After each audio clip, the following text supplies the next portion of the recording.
नमस्कार दोस्तों, मैं हूं आपका दोस्त विजय और ऑटोग्राफी स्टूडियो में आप सभी लोगों का स्वागत करता हूं। आज हम लोग देखेंगे कलर पेंसिल में पोर्ट्रेट कैसे बनाते हैं। बेसिकली कलर पेंसिल जो है मैंने इसमें स्टेडलर्स के 48 शेड्स यूज़ करे हैं। ये colour pencil water colour based हैं, बट इसको हम वाटर कलर के साथ यूज़ नहीं करेंगे, बिना वाटर के यूज़ करेंगे बिकॉज इसकी लेयरिंग जो है काफ़ी अच्छे होती है।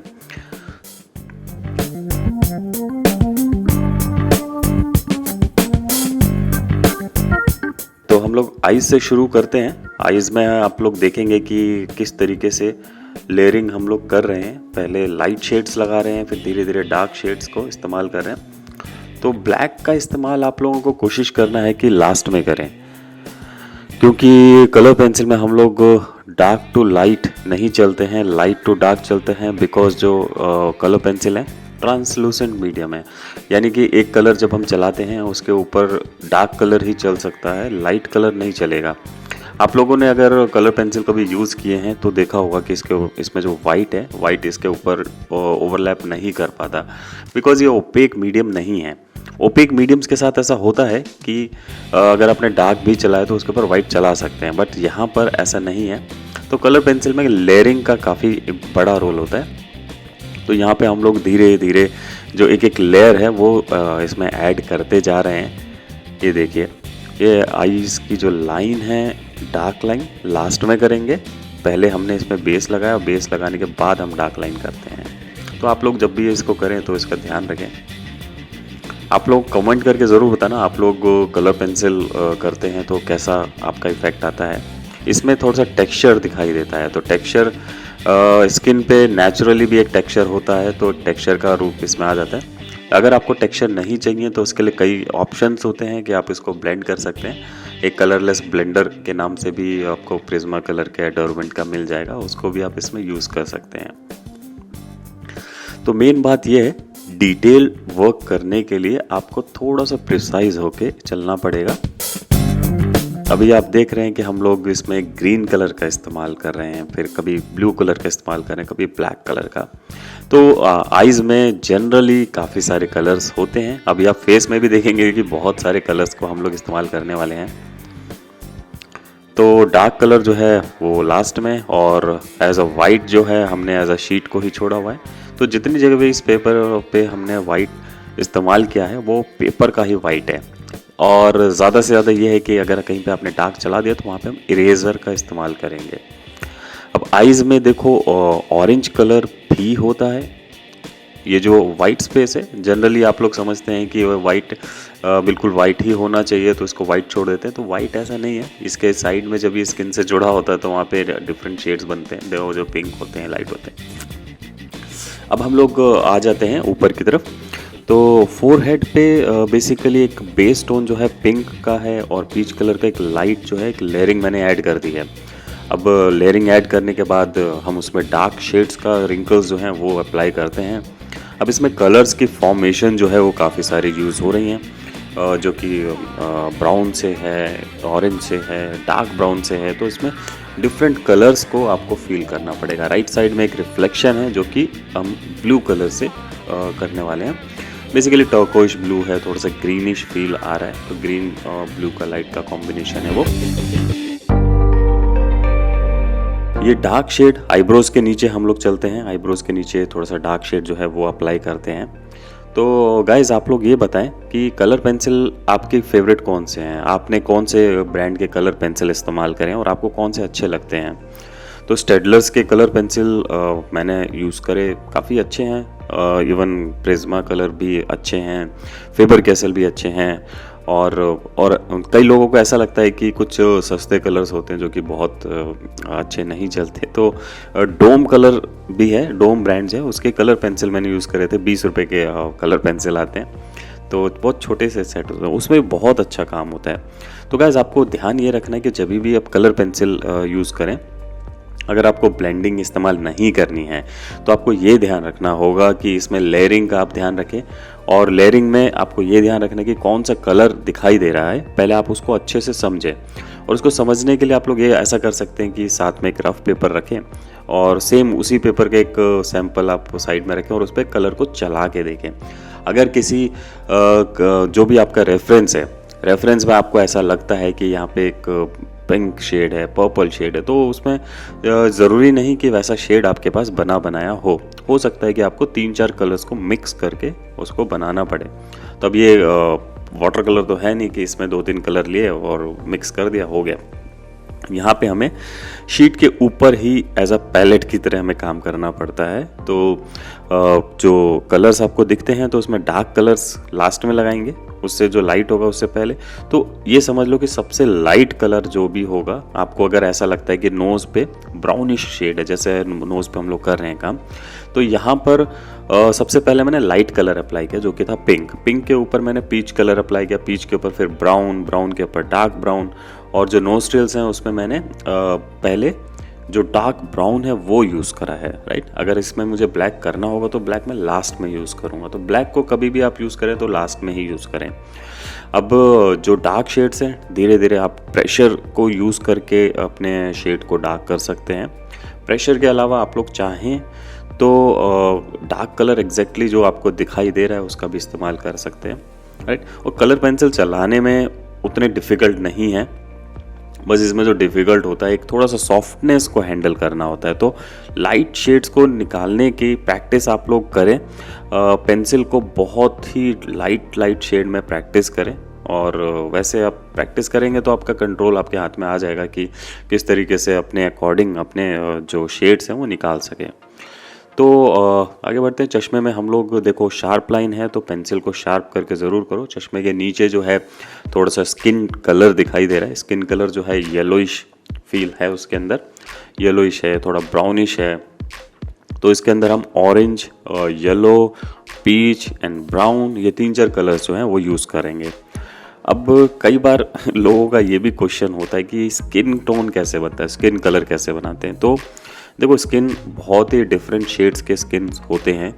अगर आपको इसका आइडिया लेना है तो किसी कॉस्मेटिक शॉप पे जाएं, वहाँ पे जो फाउंडेशन होता है, फाउंडेशन आप उनसे देखें तो कितने डिफरेंट कलर्स में, कितने टोन्स में आपको मिल जाएंगे। सेम ही कलर होगा लेकिन उसमें डिफरेंट टोन्स होंगे। तो इससे भी आप अंदाज़ा लगा सकते हैं। तो बेसिकली स्किन कलर जो है, एक जनरल स्किन कलर जो है वो ऑरेंज से बनता है, बेसिकली ऑरेंज। और अगर कलर पेंसिल की बात करें तो 3 कलर्स हैं बेसिकली, वाइट है, रेड है एंड येलो है। ये 3 बेसिक कलर्स हैं। थोड़ा सा बर्न स्टेन भी यूज़ होता है डार्क अगर करना हो तो। और अब कलर पेंसिल में क्या है, वाइट हम यूज़ करते नहीं हैं, तो वाइट के बजाय हम लोग ऑरेंज यूज़ करते हैं। ऑरेंज में क्या होता है, येलो मिक्स होता है, और वाइट जो है हमारा पेपर है। तो इनको ध्यान में रखते हुए हम इस पे काम करते हैं। तो बस यही कलर पेंसिल में आपको ध्यान रखना होता है कि डार्क कलर्स को लास्ट में लगाएं, लाइट कलर्स को पहले चलाएं। बिकॉज अगर आपने डार्क चला दिया और अब आपको ऐसा फील होता है कि इसके ऊपर लाइट कैसे चलाया जाए, तो वो थोड़ा सा डिफ़िकल्ट हो जाता है। तो वहाँ पे फिर दूसरे ऑल्टरनेटिव्स का इस्तेमाल करना पड़ता है। तो इस पोर्ट्रेट में ख़ास बात यह है कि हमने इसमें एडिशनल कहीं से वाइट को ऊपर से नहीं लगाया है, राइट। लगाना चाहें तो लगा सकते हैं, बिकॉज ये जो रेफरेंस है हमारा आइंस्टाइन का, तो इनके अगर बालों को देखा जाए तो बालों में काफ़ी वाइटनेस है, तो वाइट हेयर हैं। तो अगर आपको कभी ऐसा करना पड़े तो आप चाहो तो एक जेल पेन जो आता है, वाइट जेल पेन, उसका इस्तेमाल कर सकते हो। और लेकिन उसके पहले बेस पे डार्क लगाओ, अच्छे से डार्क लगेगा तो ऊपर आप लाइट भी लगा पाओगे। तो कई तरीके हैं, लेकिन हमने इसमें एक सबसे नॉर्मल और जो सबसे कॉमन यूज़ होने वाला तरीका है वो हमने इस्तेमाल करा है। आने वाली वीडियोस में हम लोग डिफरेंट टेक्निक्स का भी इस्तेमाल कर सकते हैं। तो वाइट हेयर कैसे दिखाई देंगे, जब हम उसके बेस पे बैकग्राउंड में डार्क करेंगे, जितना डार्क करेंगे उतना ही बाल जो है उतना ही वाइट लगेंगे। बिकॉज सबसे पहले तो पेपर पूरा का पूरा वाइट था अपने आप में, तो वो तो अपने आप में वाइट लगेगा नहीं। तो वाइट दिखाने के लिए डार्क की ज़रूरत पड़ती है, तो डार्कनेस ज़रूर लगाएं। तो जितना ज़्यादा डार्क लगाएंगे उतना ही ब्राइट आपके बाल निकल कर आने वाले हैं। तो बैकग्राउंड को एक फ्लैट स्मूथ शेड करते हैं, और इसको हम थोड़ा सा लाइट प्रेशर में चला रहे हैं, इस वजह से टेक्सचर इसमें नज़र आ रहा है। अब बालों पे क्या है, एक बेस शेड अप्लाई करते हैं पहले, और उसके बाद फिर हम लोग जो सिंगल हेयर हैं उनकी जो लाइंस है वो बनाना शुरू करते हैं। और बालों को बनाते हुए आपको खास थोड़ा सा ये ध्यान रखना होगा कि बालों के फ्लो में ही अपने स्ट्रोक्स को चलाओ। और मेरे पास ग्रे के काफ़ी सारे शेड्स थे, तो उसमें मैंने उसका इस्तेमाल किया। लाइट जो है लाइट कलर्स, डार्क ग्रे और ज़्यादा डार्क ग्रे, तो ये सारे शेड्स को इसमें हमने इस्तेमाल किया है। तो सिंगल सिंगल जो बाल हैं उनका फ्लो आप लोग मेंटेन करें और इसको बनाएं। ये देखो इस तरीके से आप हेयर जो है वो लगा सकते हैं। बस उसका आपको फ्लो थोड़ा सा ध्यान में रखना है कि बालों का फ्लो वैसे ही जाए। और वाइट को मैं छोड़ते हुए चल रहा हूँ क्योंकि मैं ऊपर से वाइट नहीं लगाने वाला, इस वजह से मैं बीच में वाइट का टेक्सचर जो है वो एज इट इज़ छोड़ते हुए चल रहा हूँ। लेकिन ऐसा नहीं है कि आप लोग ऊपर से नहीं कोई वाइट यूज़ कर सकते, करना चाहो तो कर सकते हो। बिकॉज़ अगर आप अपने किसी कमीशन वर्क में काम कर रहे हो तो कोई ज़रूरी नहीं है कि आप मिक्स मीडिया यूज़ ना करो, ठीक है। आपको लगता है कि पोस्टर कलर करना है, ऊपर एक्रेलिक कलर करना है, तो कर सकते हो। अल्टीमेटली आपका आर्टवर्क अच्छा लगना चाहिए। बट जब आप कलर पेंसिल सीख रहे हो तो सीखते हुए कोशिश यही करो कि सिर्फ कलर पेंसिल का इस्तेमाल करो और कोई चीज़ इसमें ज़्यादा यूज़ ना करनी पड़े। अब इसमें बीच में कुछ और टेक्सचर्स ऐड कर देते हैं जिससे कि बालों की थोड़ी सी और डेंसिटी लगेगी। और जो जब तक हम डार्क नहीं लगाएंगे तब तक लाइट जो हेयर है वो भी फील नहीं होंगे। तो वाइट हेयर का मतलब ये नहीं कि पूरा एरिया आपने एक शेप बनाया और उसको वाइट छोड़ दिया। उसके अंदर बाल तो होते ही हैं ना, बाल सिंगल एक बाल अगर दिखाई दे रहे हैं तो इट मीन्स उसमें हल्का सा तो डार्क शेड होता ही होता है। तो डार्क शेड्स को ज़रूर ध्यान से देखें, ध्यान से ऑब्जर्व करें और फिर उसके हिसाब से उसके शेड को अप्लाई करें। ऑलराइट, अब ये देखो बालों के पास में और ज़्यादा डार्कनेस लगा रहा हूँ। ये डार्क लगाने से जो वाइट की इंपॉर्टेंस है वो थोड़ी सी बढ़ जाती है।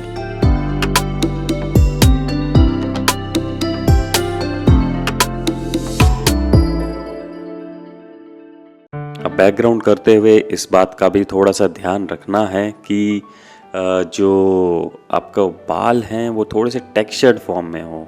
ऐसा नहीं कि बिल्कुल क्लियर कट। बालों में अगर आपकी हेयर स्टाइल इस तरीके का है जिसमें कि जो बैकग्राउंड है बिल्कुल प्लेन ऐसा कटआउट सा दिखाई दे रहा है, तो ऐसा भी हो सकता है।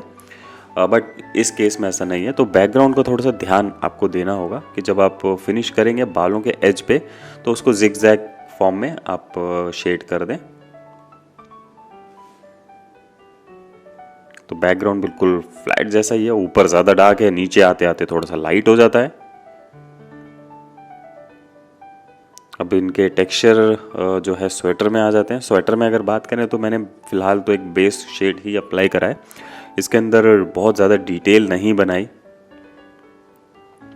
आप लोग चाहते हैं कि इसकी डिटेल बनाई जाए स्वेटर की, थोड़ा सा टाइम ज़्यादा लगेगा लेकिन बन सकता है। ये हमने ऑनलाइन क्लास में बनाया था। बेसिकली ये एक डेमोन्स्ट्रेशन है। जो हमारे लाइव क्लासेस चलते हैं कलर पेंसिल के, एक्रेलिक के, डिफरेंट जो बैचेस चलते हैं पेड क्लासेस, उसमें हमने ये साथ साथ में इसको रिकॉर्ड किया था और इसका एक शॉर्ट फॉर्म आप लोगों के लिए तैयार किया है। राइट, तो ऐसे डार्क शेड जहाँ पर भी दिखाई देता है वहाँ पे डार्क शेड लगाना बहुत ज़रूरी है। अगर आप लोग डार्क नहीं लगाएंगे तो ये समझ लो कि आपको पिक्चर में डेप्थ नहीं दिखाई देगी। एक जो प्रॉपर डेप्थ होनी चाहिए जो कि होती है डार्क, लाइट और मिडिल वैल्यूज़ लगाने से। तो लाइट तो शीट ऑलरेडी होती है, उसको अगर मिड वैल्यूज़ हमने लगा दी है, अब डार्क वैल्यूज़ लगाओगे तो एक डेप्थ क्रिएट होगी, एक अच्छा वॉल्यूम निकल कर आएगा। तो अब मैं ब्लैक का इस्तेमाल कर रहा हूँ। मूँछों में देखोगे कि वाइट मूँछें हैं लेकिन इसमें जब तक हम ग्रे नहीं लगाएंगे तो वाइट का फील नहीं आएगा। तो वाइट में वैसे ऊपर से लगाने वाला हूँ बट इरेजर से। तो इसमें भी जैसे मूँछों के नीचे ना हल्का सा लिप दिखाई देते हैं, तो इसके लिए मैंने ब्लैक इस पर अप्लाई कर दिया है। और बीच में कॉलर के नीचे थोड़ी सी और डार्कनेस थी तो और डार्कनेस लगा दी हमने। चिन पे और ज़्यादा डार्क है, और ज़्यादा डार्क। और ब्लैक के लिए कई बार हम लोग इस कलर पेंसिल के साथ स्टेडलर के 8B पेंसिल आती है उसका भी इस्तेमाल कर लेते हैं। तो आप लोग चाहें तो इस कलर पेंसिल का यूज़ ना करके डायरेक्टली वो भी यूज़ कर सकते हो जो कि स्टेडलर 8B में आती है। 8B चारकोल पेंसिल आती है। अब ये कि डिटेल वर्क करने के लिए, शार्प एरियाज पे काम करने के लिए आप अपनी पेंसिल को पॉइंटेड कर लें। पॉइंटेड करने से आप उसको ठीक से कर पाएंगे। अब ये इलेक्ट्रिक इरेजर है, इसकी लेड काफ़ी पतली है तो बालों में थोड़ी सी हेल्प मिल जाती है। बट इसका साइज़ बहुत ज़्यादा भी बड़ा नहीं है। ये A3 साइज़ पे हम लोग ये आर्टवर्क बना रहे हैं। अब बेस पे देखो बैकग्राउंड में कुछ ब्लैक है, इस वजह से हम उस पर लाइट लगा पा रहे हैं। तो बालों के फ्लो में लगाते जाओ कुछ बाल जो कि बैकग्राउंड में होते हुए आ रहे हैं।